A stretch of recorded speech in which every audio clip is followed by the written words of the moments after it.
মুখ্যমন্ত্ৰী ডাঙৰীয়াই যিটো SIT গঠন কৰি দিছিলে এই SITয়ে এটা ৰিপৰ্ট দিছে আৰু ৰিপৰ্টত কিছুমান অভিযোগ গৌৰৱ গগৈ ডাঙৰীয়াৰ বিষয়ে কৰা হৈছে। এই অভিযোগবিলাক অত্যন্ত গুৰুত্বপূৰ্ণ, ৰাষ্ট্ৰীয় নিৰাপত্তাৰ লগত জড়িত। গতিকে তেখেতে এই অভিযোগবিলাকৰ স্পষ্টতাৰে উত্তৰ দিব লাগে। সেইখিনি অসমৰ ৰাইজে বিচাৰিছে যে তেওঁ পাকিস্তানলৈ 10 দিনৰ কাৰণে গৈছিলে, সেয়াতো প্ৰমাণ আছে। তেওঁ যিহেতু ডিজিটেলি চাইলেণ্ট হৈ আছিলে, ক'ত আছে তেওঁ আজিলৈকে কাকো জনোৱা নাই। পাকিস্তান এখন শত্ৰু দেশ, এই শত্ৰু দেশত ক'ত আছিল 10 দিন, কি কৰিছিল, এইটো এটা অসমৰ মানুহক জনাব লাগিব। আৰু সেইখিনিয়ে অসমৰ মানুহে জানিব বিচাৰিছে। তেওঁ এগৰাকী ডেপুটি লিডাৰ, লোকসভাৰ ডেপুটি লিডাৰ, তেওঁৰ পত্নী বিদেশী, ল'ৰা ছোৱালী কেইটা বিদেশী। তেওঁলোকৰ ল'ৰা ছোৱালী কেইটাক যেতিয়া নাগৰিকত্ব সলনি কৰা হ'ল, তেওঁলোকৰ যিহেতু মাইনৰ, তেওঁলোককতো সোধা নহ'ল কিয় নাগৰিকত্ব সলনি কৰিলে, বা নাগৰিকত্ব সলনি কৰোঁতে তেখেতৰ আইতাক বাচি আছে, ডলি গগৈ বাইদেউ সুধিছিল নে নাই, বা নাগৰিকত্ব সলনি কৰা এজন জনপ্ৰতিনিধিয়ে নিজৰ ল'ৰা ছোৱালী নাগৰিক আইনমতে পাৰে, আইনৰ কথা নহয়, এইটো এটা এথিক্স, নৈতিকতাৰ কথা যে এই নাগৰিকত্ব কিয় সলনি কৰিলে, ধৰ্মৰ কিয় পৰিৱৰ্তন কৰিলে। ধৰ্মৰ পৰিৱৰ্তন কৰাটো সেই মাইনৰ ল'ৰা ছোৱালীকেইটা কিয় ধৰ্মৰ পৰিৱৰ্তন কৰিলে, এইটো এটা এথিকেল কুৱেশ্যন। ইয়াত কোনো ধৰ্মান্তৰকৰণ হৈছে, এই কথাটো তেওঁলোকে অসমৰ ৰাইজক জবাব দিব লাগিব।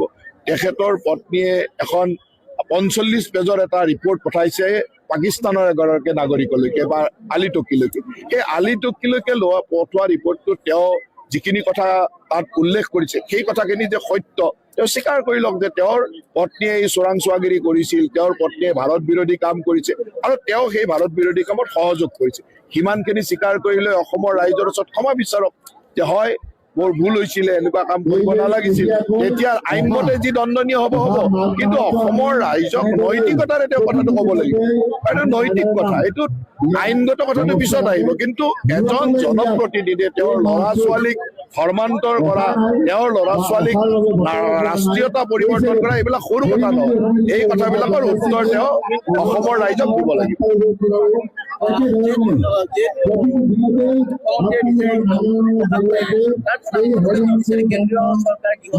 আমি অসম কেবিনেটে ইতিমধ্যে হোম মিনিষ্ট্ৰীলৈ আমি কেছটো ৰেফাৰ কৰিছো। হোম মিনিষ্ট্ৰীয়ে ইয়াৰ একশ্যন নিশ্চয়কৈ ল'ব।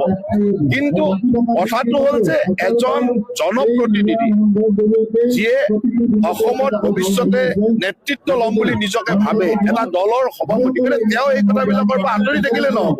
তেওঁ স্পষ্টতাৰে ক'ব লাগিব যে তেওঁ অসমৰ এগৰাকী সাংসদ হৈ ভাৰত ৰাষ্ট্ৰৰ বিৰুদ্ধে কিবা কাম কৰিছিল, ভাৰত ৰাষ্ট্ৰৰ ক্ষতি হোৱা কাম, ৰাষ্ট্ৰৰ অপৰাধমূলক কাম বা ৰাষ্ট্ৰৰ চোৰাংচোৱাগিৰি কিবা কামত তেওঁ জড়িত আছিল, পাকিস্তানৰ চোৰাংচোৱা হিচাপে তেওঁ ক'ৰবাত কাম কৰিছিল, তেওঁৰ পত্নীয়ে কাম কৰিছিল, এই কথাবিলাক স্পষ্টতাৰে ক'ব লাগিব। এইটো সৰু কথা নহয়, ইয়াৰ উত্তৰ দিব লাগিব।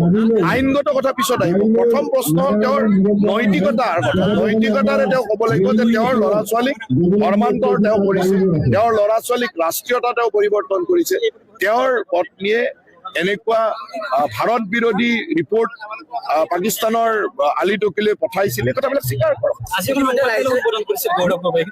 এতিয়া চাওক, যিখন সংবাদ মেল সম্বোধন কৰিছে মই চাব পৰা নাই, কিন্তু মোক সকলোৱে যিটো কৈছে যে চালে বাৰে কোবাই কিবা কিবি কথা কৈ আছে, আচল কথাখিনি নকয়। আচল যিকেইটা কথা আমাৰ ৰাইজে সুধিছে, SIT কুৱেশ্যন আহিছে, সেইখিনিৰ উত্তৰ দিলে হ'ল। বাকী চালে বাৰে পুৰা কোবাই লাভ নাই। কৰিবই। ভাৰতবৰ্ষৰ ভাৰতীয় ৰাইজ অসমত জিন্তু গগৈয়ে পাকিস্তানৰ লগত যুদ্ধ কৰি নিজৰ জীৱন বলিদান দিছে। অকল জিন্তু গগৈ নহয়, এনেকুৱা অজস্ৰ বীৰে শ্বহীদ হৈছে।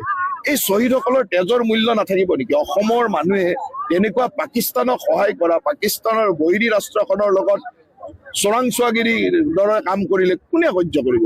ইয়াতো কোনো সহ্য কৰাৰ কথা নাই। এইটো অসমৰ ৰাইজে ঘৃণাৰ চকুৰে চাব, অত্যন্ত ঘৃণাৰ চকুৰে চাব। তাৰমানে আপুনি এটা কথা ক'ব বিচাৰিছে যে গৌৰৱ গগৈৰ কাৰণে কংগ্ৰেছৰ বেয়া দিন, নতুনকৈ আকৌ আৰু বেয়া দিনটো কংগ্ৰেছৰ চলিয়ে আছে। বেয়া দিনৰ আৰু নতুনকৈ আৰম্ভ হ'বলগীয়া একো নাই।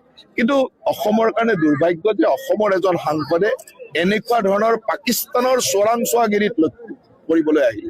পাকিস্তানৰ চোৰাংচোৱা হিচাপে অসমৰ এজন সাংসদ আৰু তেওঁৰ পত্নীয়ে কাম কৰাটো আমাৰ কাৰণে অত্যন্ত লজ্জাজনক আৰু দুখজনক।